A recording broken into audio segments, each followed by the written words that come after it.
E aí, tudo bem? Sou Alfredo Oliva, sou professor universitário e eu estou falando sobre a obra do Haruki Murakami, um grande nome da literatura japonesa contemporânea. Anteriormente eu falei de 3 aspectos que a gente encontra nos romances do Murakami. Eu falei que existem muitas alusões à música, especialmente música erudita e jazz. Falei que parecem muitos personagens que leem, que visitam bibliotecas, que são leitores compulsivos. E falei que existe também muita referência à comida, a cozinheiros habilidosos e inventivos. Hoje eu quero mencionar mais 4 aspectos que são frequentes na literatura do Haruki Murakami. O primeiro aspecto que eu quero mencionar hoje é que nós encontramos sempre romances intensos, muito intensos do ponto de vista emocional, seja porque ele adiciona um componente de cunho sexual, erótico ou sensual, seja porque os personagens estão vivendo intensamente algum tipo de emoção, uma descoberta, uma percepção, um flagrante. Então há muita intensidade emocional e isso também faz com que a gente tenha vontade de querer continuar lendo ou de querer descobrir qual é a trama, qual é o mistério que está por trás desse romance.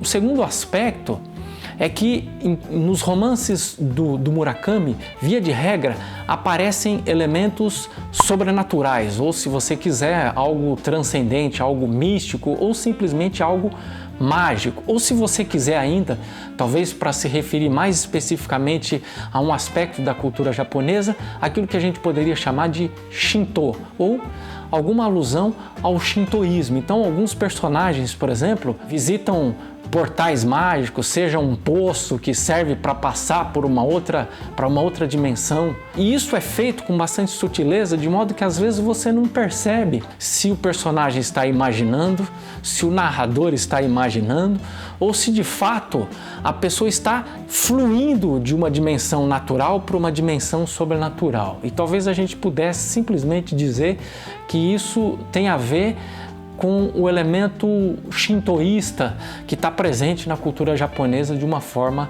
geral. E isso dá uma marca muito interessante, misteriosa, e faz também com que os personagens possam fazer coisas inimagináveis. E isso faz com que os romances de fato sejam muito instigantes e muito interessantes. Um terceiro aspecto que a gente vai encontrar nos romances do Murakami são personagens complementares, personagens que são quase que como 2 faces da mesma moeda. Eu vou ilustrar isso. Por exemplo, existe o personagem Kafka, no romance Kafka Beira-Mar, e um outro personagem Nakata. Esses 2 personagens, ele vai começando o romance e vai simplesmente narrando paralelamente a vida desses 2 personagens, até que muito lá pra frente no romance, esses 2 personagens se encontram. O que dá pra gente dizer no momento, sem estragar aquele que ainda, sem tirar o gosto daquele que ainda vai ler o romance, é que eles são quase que dimensões distintas de uma mesma personalidade. O Kafka é uma figura um pouco mais racional, um pouco mais focada, um pouco mais disciplinada, e o Nakata,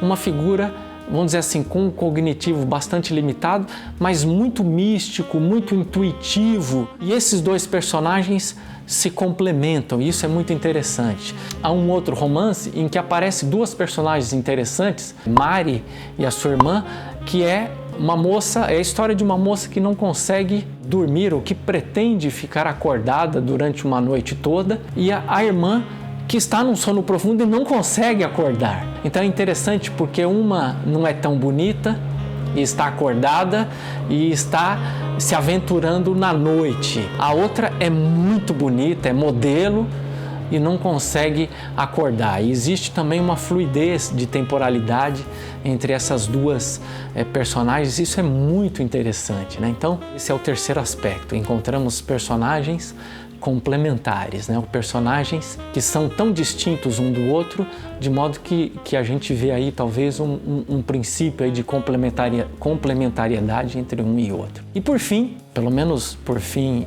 no vídeo de hoje, é muito interessante como os personagens frequentam muito bares, então os personagens fumam muito bebem muito e frequentam muito bares e cafés. Isso provavelmente tem a ver também com a vida do Murakami. O Murakami foi fumante, fumou durante muito tempo, aparentemente gostava muito de fumar, mas deixou de fumar, parou de fumar e se tornou inclusive um atleta muito disciplinado. Isso é muito interessante. Mas os personagens do Murakami fumam muito, né? Então, as pausas em que as pessoas param para fumar, sentam para fumar ou fumam conjuntamente, conversando e batendo papo, bebem muito, entram em bares, solicitam drinks e frequentam bares e cafés, tá bom?